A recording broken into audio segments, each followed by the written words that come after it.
Have you ever really looked at a map of the world's time zones? It's a total mess, right? It's this wild, jagged puzzle that looks like it makes no sense at all. You'd think it would be simple, but nope. So today, we're gonna dive in and figure out exactly why the world's clock is just so weird. I mean, logically, shouldn't it just be a bunch of straight lines? 24 perfect slices, one for each hour of the day? But instead, we get this chaotic, zigzagging thing that seems totally random. So what's the deal? Why isn't our time map a nice, neat, tidy grid? Well, to untangle this whole mess, we've got to go back to the very beginning. We need to find the official starting line for time itself, the one spot on the planet where the global clock begins. And that starting point is called Coordinated Universal Time, or UTC for short. Basically, a long time ago, everyone agreed they needed a single point of reference, a kind of ground zero for telling time. So they picked the prime meridian, this imaginary line that runs right through Greenwich in London. You can think of it as the big zero on the world's clock. Okay, so from that starting line, the rule is pretty simple. When you travel east, you're moving towards the sunrise, right? So you add hours. Your clock literally jumps ahead in time. And you guessed it, if you go the other way, traveling west, you're basically chasing the sunset. Time falls behind, so you subtract hours. For instance, Los Angeles is UTC -8. That just means it's a full 8 hours behind London. Simple enough, right?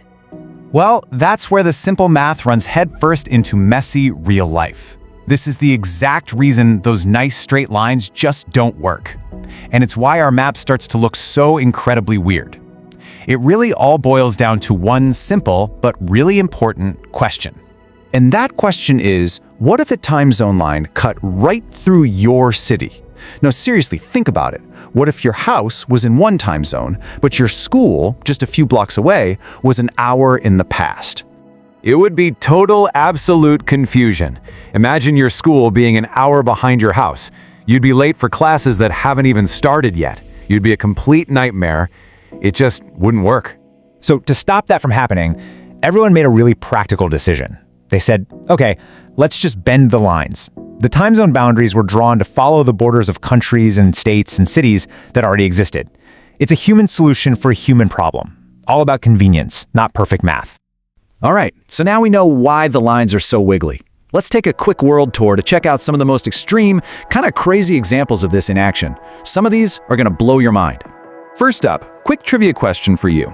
Which country has the most time zones in the world?